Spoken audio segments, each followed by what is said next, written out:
Hi everyone, so on this video today I'd like to discuss how the various patterns we've looked at in the previous videos actually fit together.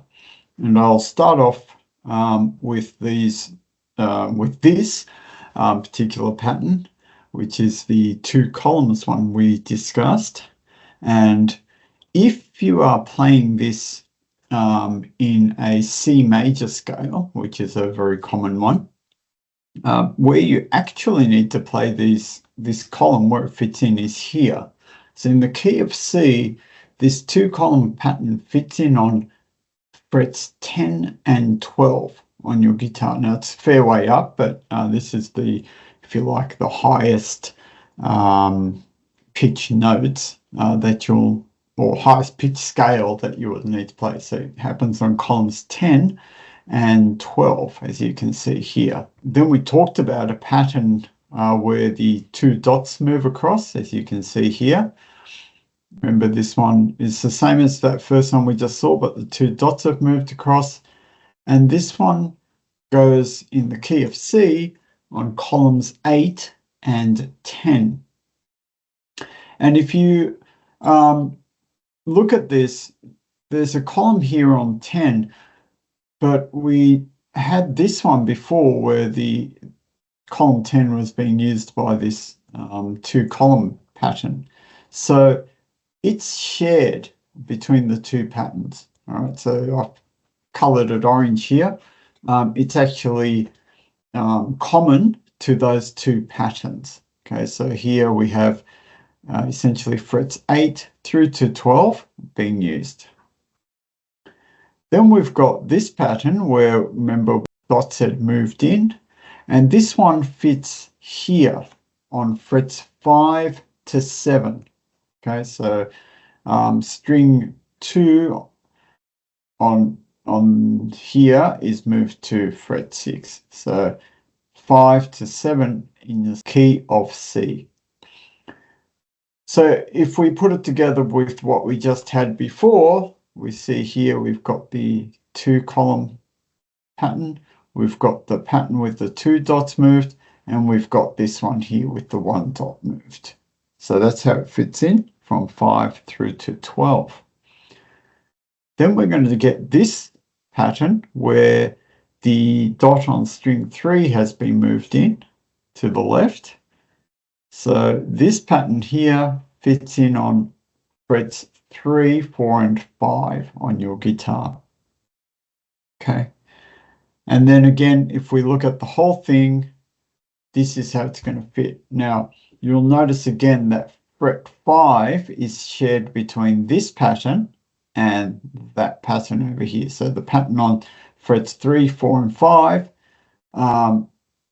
uses the same column here on fret 5 as 5, 6, and 7. Then we've got the final pattern, this one, where we had essentially 3 dots had moved in. And this one fits here. It's right at the end. And you'll notice that this column is actually off the end of the guitar. So your nut is actually the notes that are being held. So I'm going to color them purple here. The good thing is you don't have to actually hold the string to play it. The nut is holding it for you. So these are open strings. If you play the open strings, you're effectively playing these dots. Okay, so you don't need to actually hold them because there's no point. The nut's already there. If you play the open string, like E, A, D, G, B, E here, then you'll be playing those purple dots. These 3 go onto fret 1, these onto fret 2. So now if we put the whole thing together, it's going to look like this. And I know it's a scary looking pattern, but if you break it up into those sections, remember we had the two column section here, we had the pattern with the two dots moved here, we had the pattern with the one dot moved in here on string 2, and then the other pattern with the one dot moved on string 3, and our final pattern here with the 3 dots moved in. For your key of C, this is in fact the entire set up to fret 12.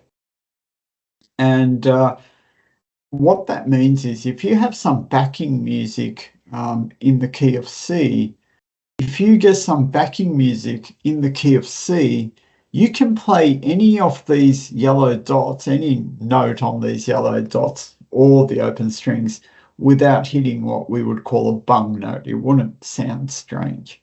As long as you stay within the timing of the backing, these notes should fit in anywhere, any time on any chord in the C major key. That is C, D minor, E minor, F, G, and A minor.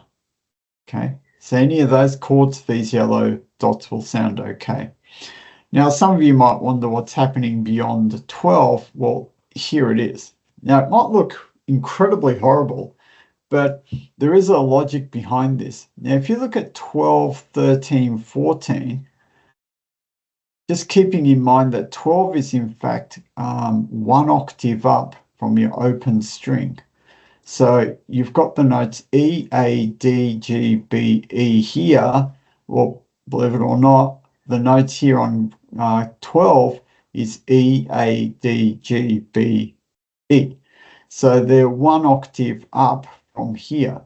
And you'll notice all that happens is that the patterns repeat. So on fret 1, we had this string 6, 2, and 1. Here, string 6, 2, and 1. Fret 14, got those 3 dots here.